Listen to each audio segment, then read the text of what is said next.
ਮਾਨ ਸਰਕਾਰ ਦੀ ਸਖਤੀ ਤੋਂ ਬਾਅਦ ਸੂਬੇ ਦੇ ਵਿੱਚ ਨਸ਼ੇ ਨੂੰ ਜੜੋਂ ਖਤਮ ਕਰਨ ਦੇ ਲਈ ਪੁਲਿਸ ਵੀ ਪੱਬਾ ਭਾਰ ਹੋਈ ਪਈ ਹੈ ਤੇ ਆਏ ਦਿਨ ਵੱਡੀਆਂ ਬਰਾਮਦਗੀਆਂ ਵੀ ਹੋ ਰਹੀਆਂ ਨੇ। ਪਟਿਆਲਾ ਪੁਲਿਸ ਅਤੇ ਆਬਕਾਰੀ ਵਿਭਾਗ ਦੇ ਵੱਲੋਂ ਵੱਡੀ ਕਾਮਯਾਬੀ ਹਾਸਲ ਕਰਦਿਆਂ ਹੋਇਆਂ 2 ਸਮਗਲਰਾਂ ਨੂੰ ਕਾਬੂ ਕੀਤਾ ਗਿਆ ਹੈ ਜੋ ਕਿ ਪੈਰਾਮਿਲਟਰੀ ਭੇਸ ਦੇ ਵਿੱਚ ਨਾਜਾਇਜ਼ ਸ਼ਰਾਬ ਦੀ ਤਸਕਰੀ ਕਰਦੇ ਸਨ। इस बारे जानकारी दिंदे हुए SSP पटियाला दीपक पारक ने दस्सिया कि गुप्त सूचना के आधार पर इस पूरी कार्रवाई नूं अंजाम दिता गया अते इन्हां पासों पैरामिलिटरी नंबर वाला ट्रक उस दे विच 400 पेटी नाजायज़ शराब भी बरामद की गई है। उन्होंने दस्सिया कि गुप्त सूचना के आधार पर नाकेबंदी दौरान इन्हां नूं जदों रोकिया गया अते चैकिंग की गई तां इह बरामदगी हुई। SSP पटियाला के मुताबिक ट्रक ते पैरामिलिटरी पुलिस सरकारी वाहन अगे अते पिछे दोवां पासे ही लिखिया होया सी अते ये 2 व्यक्ति पैरामिलिटरी पुलिस की जाली वर्दी पहन के बैठे हुए सन।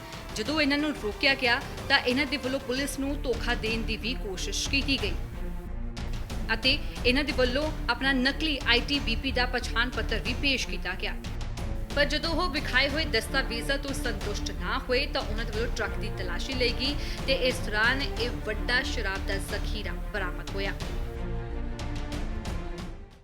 ਅੱਜ ਸਾਡੇ ਨਾਲ ਸਾਡੇ ਪੰਜਾਬ ਪੁਲਿਸ ਦੇ ਆਫੀਸਰਸ ਦੇ ਨਾਲ ਐਕਸਾਈਜ਼ ਮਹਿਕਮੇ ਦੇ ਆਫੀਸਰਸ ਵੀ ਇਸ ਪ੍ਰੈਸ ਕਾਨਫਰੰਸ ਦੇ ਵਿੱਚ ਜੁਆਇਨ ਕਰ ਰਹੇ ਨੇ ਕਿਉਂਕਿ ਇੱਕ ਅਸੀਂ ਜੁਆਇੰਟ ਆਪਰੇਸ਼ਨ ਕੀਤਾ ਸੀਗਾ ਜਿਹਦੇ ਵਿੱਚ ਐਕਸਾਈਜ਼ ਡਿਪਾਰਟਮੈਂਟ ਦਾ ਇੱਕ ਸਪੈਸ਼ਲ ਆਪਰੇਸ਼ਨ ਗਰੁੱਪ ਹੈ ਤੇ ਸਾਡਾ ਐਂਟੀ ਨਾਰਕੋਟਿਕ ਸੈੱਲ ਹੈ ਜਿਨ੍ਹਾਂ ਨੇ ਜੁਆਇੰਟਲੀ ਆਪਰੇਸ਼ਨ ਕੀਤਾ ਸੀਗਾ।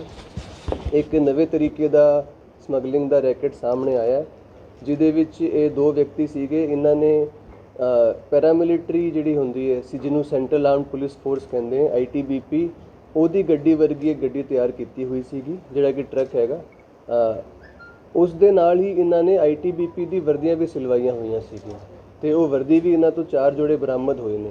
ਉਹ ਵਰਦੀਆਂ ਪਾ ਕੇ ITBP ਦਾ ਬੇਸ ਬਣਾ ਕੇ ਟਰੱਕ ਦੇ ਵਿੱਚ ਸ਼ਰਾਬ ਦੀ ਸਮਗਲਿੰਗ ਕਰਦੇ ਸੀਗੇ। ਇਹਨਾਂ ਤੋਂ 400 ਪੇਟੀ ਜਿਹੜੀ ਹੈਗੀ ਉਹ ਸ਼ਰਾਬ ਵੀ ਚੰਡੀਗੜ੍ਹ ਦੀ ਬਰਾਮਦ ਹੋਈ ਹੈ ਜਿਹਦੇ ਵਿੱਚ ਵੱਖੋ-ਵੱਖ ਬ੍ਰਾਂਡ ਹੈਗੇ। 4 ITBP ਦੀ ਯੂਨੀਫਾਰਮ ਇੱਕ ਟਾਟਾ ਟਰੱਕ ਇਹਨਾਂ ਤੋਂ ਬਰਾਮਦ ਹੋਇਆ ਹੈ। ITBP ਦੇ ਫੇਕ ਆਇਡੈਂਟੀਟੀ ਕਾਰਡ ਬਰਾਮਦ ਹੋਏ ਨੇ ਤੇ 2 ਮੋਬਾਈਲ ਫੋਨ ਵੀ ਇਹਨਾਂ ਤੋਂ ਬਰਾਮਦ ਕੀਤੇ ਗਏ। ਇਹਨਾਂ ਦੇ ਨਾਮ ਹੈਗੇ ਸਰਬਜੀਤ ਸਿੰਘ ਇੱਕ ਜਿਹੜਾ PS ਪੰਜੋਖਰਾ ਸਾਹਿਬ ਅੰਬਾਲਾ ਦਾ ਰਹਿਣ ਵਾਲਾ ਹੈਗਾ। ਦੂਜੇ ਸੁਰਿੰਦਰ ਸਿੰਘ ਹੈਗੇ ਉਹ ਵਿਲੇਜ ਸੈਨ ਮਾਜਰਾ ਨਾਰਾਇਣਗੜ੍ਹ ਅੰਬਾਲਾ ਦੇ ਰਹਿਣ ਵਾਲੇ ਹੈਗੇ। ਇਹਨਾਂ ਦੇ ਪਹਿਲਾਂ ਇੱਕ ਚੋਰੀ ਦਾ ਪਰਚਾ ਹੈਗਾ। ਉਸ ਤੋਂ ਇਲਾਵਾ ਇਹਨਾਂ ਦੇ ਜਿਹੜੇ ਪਰਚੇ ਹੈਗੇ ਉਹਦੇ ਬਾਰੇ ਡਿਟੇਲ ਅਸੀਂ ਡਿਊਰਿੰਗ ਇਨਵੈਸਟੀਗੇਸ਼ਨ ਸਾਹਮਣੇ ਲੈ ਕੇ ਆਵਾਂਗੇ। ਪਰ ਕਿੰਨੇ ਟਾਈਮ ਤੋਂ ਕਰ ਰਹੇ ਸੀਗੇ ਕੰਮ ਕੁਝ ਸਾਹਮਣੇ ਆਇਆ ਜੀ? ਇਹ ਹੁਣ ਤਫਤੀਸ਼ ਦੇ ਵਿੱਚ ਪਤਾ ਲੱਗੇਗਾ ਲੇਕਿਨ ਜਿਹੜਾ ਪ੍ਰਾਈਮਾ ਫੇਸੀ ਇਨਫੋਰਮੇਸ਼ਨ ਹੈ ਕਾਫੀ ਟਾਈਮ ਤੋਂ ਇਸ ਮੋਡਸ ਆਪਰੈਂਡੀ ਰਾਹੀਂ ਇਹ ਕਰ ਰਹੇ ਸੀਗੇ ਤੇ ਇਹਨਾਂ ਨੂੰ ਕੋਈ ਫੜਦਾ ਨਹੀਂ ਸੀ ਕਿਉਂਕਿ ਕਿਸੇ ਨੂੰ ਸ਼ੱਕ ਨਹੀਂ ਸੀ ਹੁੰਦਾ। ਇਹਨਾਂ ਨੇ ITBP ਦਾ ਪੂਰਾ ਹੂਬਹੂ ਟਰੱਕ ਤਿਆਰ ਕੀਤਾ ਹੋਇਆ ਤੇ ITBP ਦੇ ਮੁਲਾਜ਼ਮ ਬਣ ਕੇ ਇਹ ਕੰਮ ਕਰਦੇ ਸੀ। ਸਾਰੇ ਫੜੇ ਕਿੱਥੋਂ? ਇਹ ਆਪਣੇ ਪਟਿਆਲਾ ਜ਼ਿਲ੍ਹੇ ਦੇ ਵਿੱਚ ਫੜੇ ਗਏ। ਇਹ ਸਪਲਾਈ UP ਬਿਹਾਰ ਤੇ ਵੱਖ-ਵੱਖ ਥਾਵਾਂ ਤੇ ਹੋਰ ਸਟੇਟਾਂ ਦੇ ਵਿੱਚ ਵੀ ਕਰਦੇ ਸੀਗੇ। ਬਾਕੀ ਤਫਤੀਸ਼ ਦੇ ਦੌਰਾਨ ਪਤਾ ਲੱਗੇਗਾ ਐਗਜ਼ੈਕਟਲੀ ਕਿੱਥੇ। ਕਿੰਨੇ ਸਾਲ ਤੋਂ ਐਕਟਿਵ ਸੀ? ਇਹ ਕਾਫੀ ਟਾਈਮ ਤੋਂ ਐਕਟਿਵ ਸੀਗੇ ਜਿਹੜਾ ਕਿ ਇਨਵੈਸਟੀਗੇਸ਼ਨ ਦੇ ਦੌਰਾਨ ਪਤਾ ਲੱਗੇਗਾ। ਵਾਹੀਕਲ ਕਿਹਦੇ ਨਾਲ ਤੇ ਹੋਇਆ ਜੀ ਰਜਿਸਟਰਡ? ਵਾਹੀਕਲ ਕਿਹਦੇ ਨਾਲ ਤੇ ਸੀ ਰਜਿਸਟਰਡ ਜਿਹੜਾ ਹੋਇਆ? ਉਹ ਸਾਰਾ ਤਫਤੀਸ਼ ਦਾ ਪਾਰਟ। ਇਹ ਜਿਹੜਾ ਪ੍ਰਾਈਮਾ ਫੇਸੀ ਇਨਫੋਰਮੇਸ਼ਨ ਮਿਲੀ ਹੈ ਪ੍ਰਾਥਮਿਕ ਉਹਦੇ ਮੁਤਾਬਿਕ ਚੰਡੀਗੜ੍ਹ ਤੋਂ ਲੈ ਕੇ ਆਂਦੀ ਹੈ ਪਰ ਇਹ ਵੀ ਅਸੀਂ ਚੈੱਕ ਕਰਾਂਗੇ ਡਿਊਰਿੰਗ ਇਨਵੈਸਟੀਗੇਸ਼ਨ ਕਿ ਇਹਦੀ ਐਕਚੁਅਲ ਸੋਰਸ ਕੀ। ਸਾਰਾ ਹੋਰ ਜੇ ਇਹਨਾਂ ਦੇ ਨਾਲ ਹੋਰ ਹੀ ਬੰਦੇ ਆ ਉਹ ਦੇਖ ਰਹੇ ਅਸੀਂ ਕਿ ਇਹਨਾਂ ਦੇ ਨਾਲ ਕੌਣ ਕੰਟਰੈਕਟਰ ਜੁੜਿਆ ਹੈ, ਜੇਕਰ ਕੋਈ ਮਾਲਿਕ ਇਹਨਾਂ ਦਾ ਹੈਗਾ, ਕੌਣ ਪ੍ਰੋਫਿਟ ਸ਼ੇਅਰ ਕਰਦਾ ਸੀ ਤੇ ਜੇ ਇਹਨਾਂ ਦੇ ਕੋਲ ਇਦਾਂ ਦੇ ਹੋਰ ਵੀ ਟਰੱਕ ਤੇ ਹੋਰ ਵੀ ਇਹਨਾਂ ਦੇ ਮੁਲਾਜ਼ਮ ਹੈਗੇ ਉਹ ਵੀ ਅਸੀਂ ਐਗਜ਼ਾਮਿਨ ਕਰਾਂਗੇ। ਰਿਮਾਂਡ ਹਾਸਲ ਕਰ ਲਿਆ ਗਿਆ ਸਾਰੇ? ਇਹ ਰਿਮਾਂਡ ਵੀ ਹਾਸਲ ਕੀਤਾ ਜਾ ਰਿਹਾ। ਕਿੰਨੇ ਟਾਈਮ ਦਾ ਰਿਮਾਂਡ? ਕੋਰਟ ਤੇ ਡਿਪੈਂਡ ਕਰਦਾ। ਠੀਕ ਹੈ ਉਹ ਡਿਊਰਿੰਗ ਇਨਵੈਸਟੀਗੇਸ਼ਨ ਸਾਰੀ 400 ਪੇਟੀਆਂ ਹੈਗੀਆਂ ਸਾਰੀ ਦੀ ਇਨਵੈਸਟੀਗੇਸ਼ਨ ਦੌਰਾਨ ਚੈੱਕ ਕੀਤੀ ਜਾਏਗੀ।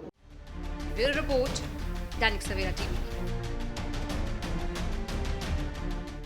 ਬਾਬਾ ਯਾਮੀਨ ਬੰਗਾਲੀ 골ਡ ਮੈਡਲਿਸਟ ਤੁਹਾਡੇ ਸ਼ਹਿਰ 'ਚ ਪਹਿਲੀ ਵਾਰ ਅਦਭੁਤ ਸ਼ਕਤੀ ਚਮਤਕਾਰ ਵੇਖੋ ਦੇਸ਼ ਵਿਦੇਸ਼ ਬੈਠੇ ਸਾਨੂੰ WhatsApp ਤੇ ਵੀ ਕਾਲ ਕਰ ਸਕਦੇ ਨੇ। ਘਰ ਬੈਠੇ 11 ਮਿੰਟਾਂ 'ਚ 101% ਦੀ ਗਾਰੰਟੀ ਨਾਲ ਸਮਾਧਾਨ। ਵਸ਼ੀਕਰਨ ਅਤੇ ਮੁਠਕਰਨੀ ਦੇ ਮਾਹਿਰ ਸਭ ਤੋਂ ਪਹਿਲਾਂ ਕੰਮ ਕਰਨ ਦਾ ਵਾਅਦਾ। ਨੌਕਰੀ, ਪ੍ਰਮੋਸ਼ਨ, ਕਾਰੋਬਾਰ 'ਚ ਪਰੇਸ਼ਾਨੀ, ਘਰ 'ਚ ਝਗੜਾ, ਬਰਕਤ, ਔਲਾਦ ਕਹਿਣੇ ਤੋਂ ਬਾਹਰ ਹੋਣਾ, ਕੋਰਟ ਕੇਸ, ਤਲਾਕ, ਪ੍ਰਾਪਰਟੀ ਡਿਸਪਿਊਟ, ਗੁਪਤ ਰੋਗ, ਪੁਰਾਣਾ ਦਰਦ, ਪਤੀ ਪਤਨੀ ਚੰਬਨ, ਜਾਦੂ ਟੋਣਾ, ਮਨਮੋੜੀ ਵਸ਼ੀਕਰਨ ਕਰਵਾਉਣਾ ਜਾਂ ਤੁੜਵਾਉਣਾ, ਸੌਤਨ ਦੁਸ਼ਮਣ ਤੋਂ ਛੁਟਕਾਰਾ, ਸਦਾ ਲਈ ਰੁੱਸੇ ਨੂੰ ਮਨਾਉਣਾ, ਪਿਆਰ ਮੁਹੱਬਤ। ਬਾਬਾ ਯਾਮੀਨ ਬੰਗਾਲੀ 96 435 032